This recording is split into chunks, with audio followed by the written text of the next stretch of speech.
En el año 2025, una ciudad entera se alza como un espejismo en el desierto. Torres de cristal, avenidas perfectas, tecnología de punta, pero ni una sola vida humana. El viento atraviesa los rascacielos sin ventanas abiertas, arrastrando polvo y promesas rotas. ¿Cómo pudo morir una ciudad antes de siquiera nacer? Un dron avanza lentamente sobre una metrópolis inmóvil. Carreteras impecables, semáforos que parpadean en verde, carteles digitales aún encendidos. No hay coches, no hay voces, solo el eco del progreso detenido. Esta es Ordos Kangbashi, en la región de Mongolia Interior, China, construida a principios del siglo XXI, soñada como el epicentro del futuro urbano del país. Millones de metros cuadrados, miles de viviendas, escuelas, museos, todo listo. Pero nadie llegó. El viento se convirtió en su único habitante. A comienzos del nuevo milenio, China vivía su gran auge urbano. Cada año, millones dejaban el campo en busca de fortuna en las nuevas ciudades. Los gobiernos locales competían por construir la próxima Shanghái del futuro. Y Ordos fue una de ellas, levantada en menos de una década, con presupuestos astronómicos y promesas de prosperidad. Pero detrás del acero y el vidrio, se ocultaba un error de cálculo monumental. La gente nunca quiso mudarse. Durante los años dorados de la economía china, el crecimiento era tan vertiginoso que las ciudades comenzaron a construirse no por necesidad, sino por inversión. Constructoras y gobiernos levantaban barrios enteros antes de tener habitantes, apostando a que el futuro los llenaría. Pero el futuro no llegó. Kangbashi se convirtió en símbolo de un modelo basado en la especulación, no en la vida. Cuando las cámaras extranjeras descubrieron Kangbashi, hacia el año 2011, el mundo la bautizó como la ciudad fantasma moderna. Los noticieros mostraban plazas limpias sin pasos humanos, avenidas perfectas donde el sonido más fuerte era el del viento. Lo que debía ser un símbolo del progreso se transformó en advertencia, un monumento al exceso de ambición. Con el paso de los años, poco a poco, las luces volvieron a encenderse. El auge del carbón y las nuevas inversiones trajeron algunos habitantes. Las escuelas abrieron de nuevo, pero la promesa original ya estaba rota. Ordos sigue atrapada entre dos tiempos, el pasado que nunca fue y el futuro que todavía no llega. Ordos no fue un caso aislado. En todo Asia surgieron ciudades con el mismo destino. Tianducheng, la réplica de París, Jamestown, el Londres chino, o incluso Naypyidaw, la capital vacía de Myanmar. Todas nacieron del mismo sueño, modernidad instantánea. Pero ese sueño tenía un costo: desconexión, desigualdad y el olvido de la gente real. Las ciudades fantasma modernas son espejos, reflejan la prisa con que el ser humano quiere avanzar, incluso cuando no hay nadie para caminar por sus calles. Su silencio no es ausencia, es advertencia, porque tal vez el futuro no está vacío, solo está esperando a que aprendamos a habitarlo. Pero, ¿qué pasa cuando el olvido no llega después del fracaso, sino antes de construir? En el próximo episodio, viajaremos a Naypyidaw, la capital más vacía del planeta. Una ciudad que nació muerta. En el corazón de Myanmar, existe una ciudad 6 veces más grande que Nueva York, pero donde se puede conducir por autopistas de 20 carriles sin cruzarse con un solo coche. Se llama Naypyidaw y es la capital más vacía del planeta. ¿Para quién se construyó un imperio sin ciudadanos? A comienzos del siglo XXI, el gobierno militar de Myanmar tomó una decisión tan repentina como enigmática: abandonar Rangún, la antigua capital, y construir una nueva, desde cero, en medio de la jungla. El año era 2005. Sin previo aviso, ministerios, soldados y funcionarios comenzaron a mudarse a un terreno baldío, a 300 kilómetros al norte. Allí, donde antes solo había tierra roja y selva, surgiría Naypyidaw, la morada de los reyes. Naypyidaw no fue diseñada para la gente, fue diseñada para el control. Avenidas tan anchas que un tanque pudiera girar sin obstáculos. Edificios gubernamentales separados por kilómetros de distancia, imposibles de tomar por asalto. Todo planificado con precisión militar. Era el reflejo físico del miedo del régimen. una ciudad que protegía al poder, no al pueblo. Para justificar su construcción, el gobierno declaró que Naypyidaw sería una capital moderna, modelo de progreso. Se levantaron hoteles de lujo, enormes centros de conferencias, un zoológico, incluso una réplica de la pagoda más sagrada del país. Pero mientras los edificios crecían, la población no llegaba. Ni los comerciantes, ni los estudiantes, ni los turistas. Era una capital sin vida urbana. Las cámaras internacionales mostraban calles desiertas donde solo los jardineros y soldados parecían existir. Por las noches, los hoteles iluminados parecían barcos fantasmas, varados en un océano de asfalto. En los mapas, Naypyidaw brillaba como capital. En la realidad, era un escenario sin actores. ¿Por qué construir una ciudad así? Algunos analistas creen que la mudanza fue una estrategia de seguridad, alejar la sede del gobierno de la costa, donde una invasión extranjera sería más fácil. Otros aseguran que los líderes militares creían en predicciones astrológicas y que eligieron Naypyidaw por alinearse con una fecha y coordenadas favorables. Sea cual sea la verdad, la ciudad nació del temor, no de la esperanza. Hoy, Naypyidaw sigue funcionando, pero como un mecanismo sin alma. Los edificios están impecables, las autopistas se mantienen perfectas, los jardines florecen bajo la vigilancia de drones. Pero en las calles reina el silencio. Ni el rugido del tráfico ni la risa de los niños rompen el aire. Es el sonido del poder sin pueblo. A diferencia de otras ciudades fantasma, Naypyidaw no fracasó por exceso de ambición económica, sino por su origen político. No es una urbe olvidada, es una urbe mantenida artificialmente viva, sostenida por decreto y disciplina.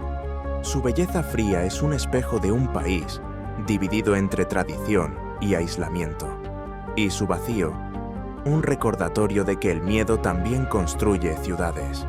Pero no todas las ciudades fantasmas son creadas por gobiernos.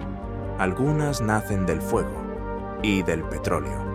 En el próximo episodio, viajaremos al desierto de Arabia, donde una ciudad futurista promete una vida perfecta, aunque aún nadie la habita. En el desierto de Arabia Saudita, entre dunas infinitas y silencio milenario, está naciendo una ciudad que promete cambiar el destino de la humanidad. Su nombre es NEOM, un proyecto de $500.000 millones que promete vida perfecta, inteligencia artificial, energía limpia y 0 habitantes. ¿Es el futuro o una ilusión dorada? En el año 2017, el príncipe heredero Mohammed bin Salman anunció la creación de un proyecto nunca antes visto, una ciudad futurista en medio del desierto, diseñada para ser el corazón tecnológico del planeta. Su promesa era monumental, una urbe de 0 emisiones, donde humanos y máquinas convivirían en armonía, impulsada solo por energía solar y eólica. Su nombre, NEOM, significa nuevo futuro, pero ese futuro, hasta hoy, sigue vacío. El corazón de NEOM es un proyecto llamado The Line, una ciudad lineal de 170 kilómetros de largo, 200 metros de ancho y 500 de altura. 2 muros de espejos enfrentados, reflejando el desierto infinito. Dentro, trenes supersónicos, jardines verticales, inteligencia artificial omnipresente. Una ciudad sin autos, sin calles y sin pasado. Detrás de la visión utópica se esconde una realidad mucho más oscura. Miles de habitantes nómadas de la tribu Huwaitat fueron desplazados de sus tierras ancestrales para abrir paso al megaproyecto. Algunos resistieron, otros fueron encarcelados. El precio del progreso, una vez más, se pagó con silencio. En los laboratorios de NEOM, la inteligencia artificial promete regular el clima, predecir emociones humanas y hasta decidir qué música escucharás según tu estado de ánimo. Pero la pregunta persiste: ¿puede una ciudad tener alma si todo en ella es calculado por algoritmos? Los desiertos guardan la respuesta en su silencio milenario. Las obras avanzan lentamente. Los videos promocionales muestran jardines imposibles y avenidas bajo cúpulas transparentes. Pero en el terreno real solo hay acero, polvo y viento. El contraste entre la utopía digital y la realidad física se hace cada vez más evidente. Neom todavía no respira, solo espera. Los espejos de The Line reflejan el horizonte y el vacío. A veces, el futuro parece tan perfecto que olvida a quién debe servir. Quizá Neom no sea una ciudad, sino un símbolo. El intento humano de controlar el tiempo y el paisaje. Un espejo de ambición y de soledad. Mientras los drones patrullan el horizonte y los algoritmos calculan el futuro, el desierto permanece inmóvil. Él ha visto nacer y morir imperios, y ahora contempla cómo el hombre intenta reemplazar el alma con datos. Quizá el futuro no esté en el acero ni en los espejos, sino en recordar por qué construimos. Pero mientras en Arabia se construye el futuro, en otro lugar del mundo, una ciudad entera fue abandonada por el desastre. En el próximo episodio, viajaremos a Pripyat, Ucrania, donde el silencio aún brilla con radiación. Una rueda de la fortuna oxidada gira con el viento, en medio de una ciudad cubierta por el polvo del tiempo. No hay voces ni risas de niños, solo el canto de los pájaros y la radiación invisible que aún flota en el aire. Esta es Pripyat, Ucrania, una ciudad que en un solo día pasó de la vida al silencio, para siempre.